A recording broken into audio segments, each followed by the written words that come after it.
The fate of an elementary school in Harford County hangs in the balance as the district works to address a $60 million shortfall. WMAR 2 News' Sierra Williams is here. Sierra, you heard from parents who are fighting to keep the doors open. This has got to be frustrating. Yeah, that's right, Kelly. Darlington Elementary School stands as one of the oldest schools in Harford County. While many parents hope for its continued existence, school officials say maintaining it costs more than other schools in the district.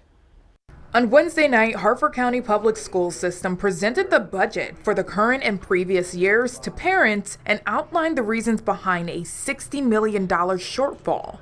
As officials look for ways to address this deficit while maintaining teachers and resources, Darlington Elementary School faces the possibility of closing its doors. I have a fourth grader, I have a kindergartner, and then I have a 3.5-year-old son who's projected to start in 2026. Jennifer Hathaway has lived in Darlington for several years. She chose her home to ensure her children could attend the local elementary school. We moved here for the school and we've made sacrifices to stay here. My husband drives an hour and a half to work each way because he knew how important the schools were to us, and we wanted our kids to finish elementary school out there. Another parent, Sarah Taney, who has a second grader at Darlington, says the possible closure is something she can't accept. It would just really stink to lose, one of the things we came here for. I don't know what we would do. I'm really praying that our school doesn't get closed. The superintendent says the $60 million shortfall stems from reduced funding from local government,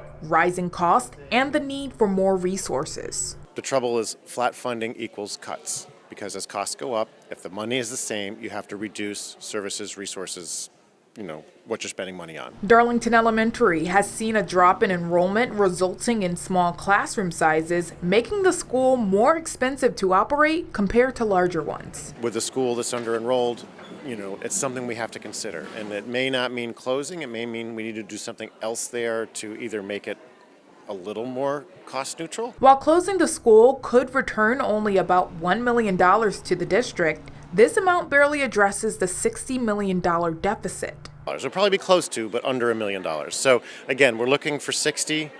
That's a big emotional change for a small return, which is one of the reasons I say it's not a great threat, but it's something we have to continue looking at because we're looking at so many. To mitigate budget shortfalls, the superintendent says attempts to increase class sizes by reducing the number of teachers, which has returned about $100,000 per teacher to the budget. Increasing the class sizes by 3 it's approximately 200 fewer teachers in our classrooms. And so that gets us to that about $20 million. However, parents argue these cost-cutting measures adversely affect students' education, with Hathaway's fourth graders sharing a classroom and teacher with fifth graders. Are their scores going to go down because their classroom sizes are getting bigger? I just feel like my son personally would get swept under the rug in a larger class size. For now, school officials and parents are actively working together to find ways to cut expenses while prioritizing education and student needs. It's hard to put learning into those dollars, but that's where we are.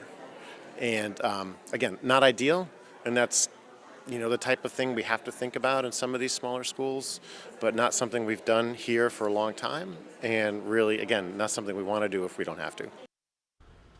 And Superintendent Bolson tells me that this year marks its third year of cuts, and the district has fewer positions each consecutive year from 2009 to 2020, and that's because of the last recession. Now, this trend continues as they face a $60 million shortfall, Kelly. So the family's got to feel like they're in limbo at this point. When will they know what's staying and what's going? Yeah, so they tell me at the beginning of January is when they will have the fiscal year budget for Harford County, and that's for 2025 into 2026. So this is definitely something we're going to be watching. All right, they're going to be hoping on something for Christmas.